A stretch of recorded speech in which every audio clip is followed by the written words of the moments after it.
야일이라고 하는 사람이 몇 군데 나오는데요, 민수기 32장에 보면 야일이라는 사람이 므낫세의 아들이 나옵니다. 므낫세의 아들 야일이 나와요. 그런데 이 사람은 오늘 본문에 나오는 야일과는 좀 다른 사람입니다.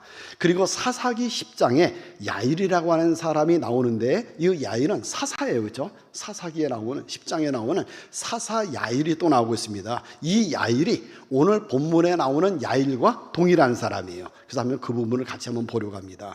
자, 오늘 본문에 보니까요, 야일은 23개의 성을 다스렸다 그랬습니다. 그러니까 작은 성들 23개를 가지고 있는 어떤 지도자, 다스리는 자, 이런 사람이었습니다. 그런데 23절에 보니까요, 그슬과 아람이 야일의 성읍들과 그낫과 그에 딸린 성읍들 모두 60을 그들에게서 빼앗았으며 이들은 다 길르앗의 아버지 마길의 자손이었다 그랬습니다. 여기 성경 말씀에 보니까요, 야일이 23개의 성읍을 가지고 있는데 그슬과 여기 아람이라고 하는 사람이 쳐들어와 가지고 이 성을 빼앗아 갔다는 거예요. 그리고 그낫도 그가 가지고 있는 57개의 성을 가지고 있었는데 빼앗겼다는 것입니다. 그래서 마길의 자손과 마길의 자손인 이 야일과 그낫이 빼앗긴 성읍 합치면 60개의 성읍을 이 사람들한테 빼앗겼다는 것입니다. 자, 그리고 이제 야일에 대한 그 성경이 또 어디에 나오는가 하면은 사사기 10장에 나오는데요, 한번 거기 한번 찾아보시기 바랍니다. 사사기 10장 3절부터 5절이요. 사사기 10장 3절부터 5절.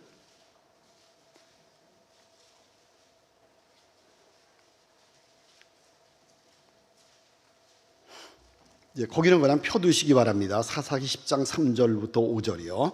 그 후에 길르앗 사람 야일, 그죠? 본문에 나오는 사람이 길르앗 사람 야일이 일어나서 22년 동안 이스라엘의 사사가 되었다 그랬습니다. 그리고 그에게 아들이 30명이 있고 어린 낙이 30을 탔고 성읍 30개를 가졌는데 그 성읍들은 길르앗 땅에 있고 오늘까지 하봇 야일이라 부르더라. 야일이 죽음에 가몬에 장사되었다 그랬습니다. 그냥 놔두세요. 자, 오늘 역대상 본문에 나오는 야일이 23개의 성읍을 가지고 있었다 그랬습니다. 그런데 그슬과 아람에게 이 성읍을 빼앗겼어요. 그러다가 야일이 누가 돼요? 하나님의 부름을 받아서 사사가 되었습니다. 사사가 되었어요. 그리고 그슬과 아람을 쳐서 그들이 갖고 있는 60개의 성읍을 빼앗았습니다. 그리고 이 야일이 30개의 성읍을 가지고 그낫에게 30개의 성읍을 주었습니다. 그래서 야일이 30개의 성읍을 가졌다 그랬습니다. 오늘 성경 말씀에, 그 사사기의 말씀에 보니까.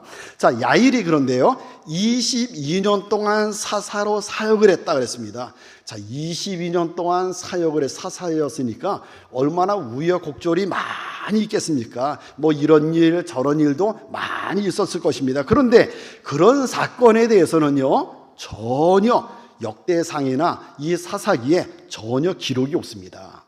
야일이 사사로서 어떤 일을 했는지, 또 개인적으로는 어떤 사람인지 전혀 기록이 없습니다. 오직 사사기에 누구 이야기만 기록되어 있어요? 아들들 이야기만 기록되어 있습니다. 아들들 이야기만 자랑하고 있습니다. 아들이 몇 명이라고요?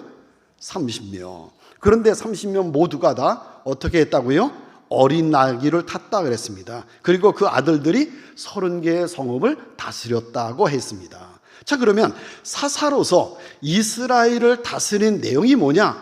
전쟁한 내용이 뭐냐? 어느 나라와 싸워서 이스라엘을 구했다. 사사니까, 그죠? 어느 나라 백성을 얼마나 죽였다. 뭐 이런 것이 있어야 되는데 전혀 그런 것이 없고요. 자신 이야기만 있습니다. 이런 모습을 보면, 이런 성경의 모습을 보면서 여러분 어떤 생각이 드세요? 자, 그러면 왜 사사에 대한 이야기를 자식의 이야기로만 시작을 해서 자식의 이야기로만 끝났을까? 여러분, 자녀가 많다는 것은 복이에요? 복이 아니에요? 복이죠, 그렇죠? 이 당시에는 엄청난 복입니다. 우선적으로 하나님께서 야일에게 30명의 아들을 주셨다. 야일이 하나님으로부터 뭘 받았다는 거예요? 복 받았다는 것입니다. 그런데 이 30명 아들이 모두가 다 신실한 사람들이에요. 여러분, 30명의 아들, 한 여인이 30명을 낳을 수 있을까요? 여자 혼자 30명의 아들을 낳을 수 있을까요? 그럼 뭐 아들을 낳다 보면 딸도 낳고 이랬을 텐데, 그럼 뭐 한 30 몇 명쯤 될 텐데, 이게 여러분 혼자 30명 넘게 한 35명 뭐 이렇게 낳는 것이 가능한가요? 불가능한가요? 불가능해요. 그렇죠? 그러면 야일에게 부인이 하나가 아니었다는 것입니다. 여러 명이었습니다. 자, 그러면 여러 명의 부인, 30명의 아들들, 그 다음에 딸들, 이복 형제들 간의 이 불화, 갈등, 이런 것들이 얼마나 많이 일어났겠습니까? 여러 명의 아내와 여러 명의 자식이 하나가 되는 것, 이거 쉽지 않습니다. 굉장한 갈등이 있어요. 이제 내일 한번 이 역대상 3장을 보면서 다윗의 가정을 한번 살펴볼 겁니다. 내일은요, 3장을 보면서 이 다윗의 가정은요, 아들도 많고 딸은 하나죠. 그 다음에 부인도 많고, 부인만 해도 10명이 넘어요. 그 다음에 아들들만 해도 굉장히 많습니다. 이 속에서 얼마나 갈등이 많이 일어납니까? 그런데 오늘 야일의 가정은요, 30명의 아들, 딸까지 하면 꽤나 많은 자녀들인데 모두가 다 한결같이 신실했다는 것입니다. 신실한 자녀들이에요. 그리고 이 30명의 아들들이 뭘 탔다고요? 어린 나귀를 탔다 그랬습니다. 당시의 어린 나귀는요, 요즘의 고급 승용차하고 똑같습니다. 나귀를 탔다는 것은 요즘에 아주 굉장히 감당하는 승용차를 탔다는 거예요. 그러니까 이거는 부의 상징입니다. 그런데 30명의 아들들이 다 나귀를 탔다 그랬어요. 다 어린 나귀를 탔다 그랬습니다. 아니, 자식이 많다고 보면 잘 되는 자식도 있고 잘 안 되는 자식도 있잖아요. 그런데 여기 30명은요, 다 잘 됐다는 거예요. 이거 쉽지 않은 복입니다. 그리고 하나 더요. 앞에서 말씀드린 것처럼 사사가 되기 전에 야일에게 23개의 성읍이 있었습니다. 자녀들도 많이 있었고요. 사사 되기 전에도 이미 부자였고, 그 다음에 자녀들도 많이 있었습니다. 그런데 그술과 아람에게 그 23개의 성읍을 빼앗겼어요. 얼마나 힘들었겠습니까? 그런데 사사가 되고 난 후에 그 성읍들을 다시 찾아오게 됩니다. 찾아오는데 몇 개의 성읍을 찾아와요? 60개의 성읍을 찾아옵니다. 그래서 야일이 30개를 갖고 그낫에게 30개를 주게 됩니다. 그러니까 작은 마을 30개를 거느리는, 다스리는 통치자라는 거예요. 지도자라는 것입니다. 그리고 그 마을 하나하나를 누구에게 주어요? 자식들에게 주어서 자식들이 다스리도록 합니다. 그러니까 그 아들들도 아버지처럼 지도력을 가진 자녀들이었다는 것입니다. 일꾼들이었다는 거죠. 아버지의 사역을 돕거나 혹은 아버지의 사역을 본받아서 제 몫을 감당해 나가는 일꾼들이었다는 것입니다. 이것을 보면 야일은 굉장히 복받은 사람이에요. 복받은 사람이에요. 그래서 야일이 사는 지역을 사람들이 뭐라고 불렀다고요? 사사기 10장 4절 맨 뒤에 보니까 뭐라고 불렀다고요? 하봇 야일이다, 이렇게 불렀다 그랬습니다. 하봇 야일. 하봇이라고 하는 말은요, 빛나는 그런 말입니다.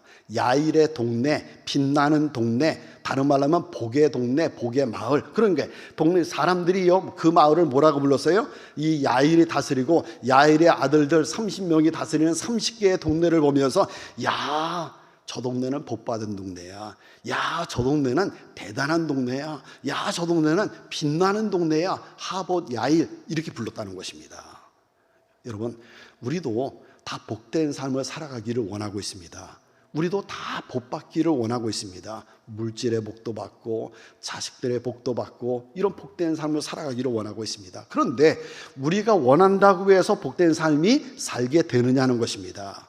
여러분, 오늘 여러분은 본문에 나오는 사사기에 나오는 야일의 말씀을 보면서 무슨 생각을 하셨습니까? 저는 한번 이런 생각해 봤어요. 야일의 모습을 보면서 나는 어떤 일꾼인가를 보았습니다. 나는 어떤 일꾼인가? 여러분은 어떤 일꾼이세요? 나는 섬기는 일꾼입니까? 아니면 섬김을 받는 일꾼입니까? 나는 복받은 일꾼입니까? 아니면 복을 잃어버리는 일꾼입니까? 그리고 내가 섬기고 헌신을 통해서, 내 섬김과 내 헌신을 통해서 정말 내 자녀들이 복받을 수 있는 그러한 일꾼입니까? 아니면 자식들이 복은 고사하고 힘들게 만드는 그러한 일꾼입니까? 우리 한번 돌아볼 필요가 있습니다. 여러분, 이 시대는 하나님이 제대로 된 일꾼을 찾고 있습니다. 다시 말씀드리면 직분을 위해서 정말 목숨을 건 일꾼이 필요합니다. 여러분, 직분을 받는 것도 중요하지만 더 중요한 것은요, 그 직분을 가지고 헌신하는 것이 중요합니다.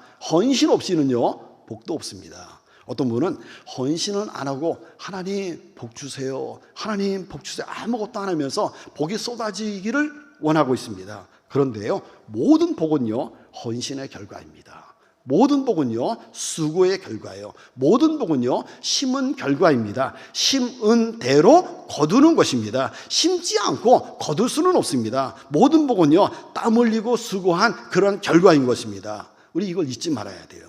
그러기에 우리 어떻게 살아가야 되죠? 나와 내 자녀들이 복 받을 수 있게 내가 삶을 살아가야 됩니다. 이게 중요해요. 우리가 그냥 지나치면 안 되는 것은 야일이 22년 동안 사사로서 기록에는 안 돼 있지만 헌신을 했다는 것입니다. 뭘 보고? 복 받은 걸 보면 이 사람이 얼마나 헌신하는 사람인가, 그걸 알 수 있습니다. 그래서 그와 그의 자녀들이 이렇게 복을 받고 행복한 삶을 살아가는 거예요. 하나님이 야일의 헌신을 통해서 그와 그의 자녀들에게 복을 주셨다는 것입니다. 우리 이걸 잊으면 안 되는 것입니다. 또 하나, 야일만 하나님께 헌신한 것이 아니었다는 거예요. 그 야일의 신앙을 통해서 그의 아들 30명이 아버지와 함께 복받을 길로 갔다는 것입니다. 그래서 그 자녀들이 복을 받았습니다.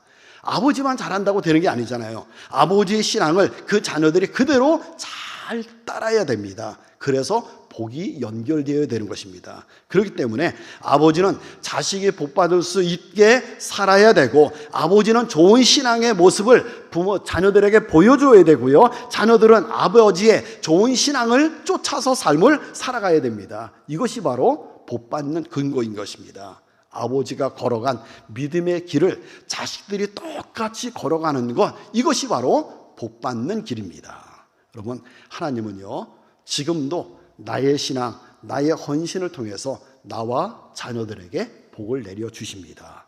나의 지금의 삶이 나와 자녀에게 복을 받게 하는 그릇을 만드는 거예요. 준비가 되게 하는 것입니다. 그러므로 우리 어떻게 살아가야 되죠? 어제 말씀을 나눈 것처럼요, 오늘 나에게 주어진 일에 어제 뭐 하자?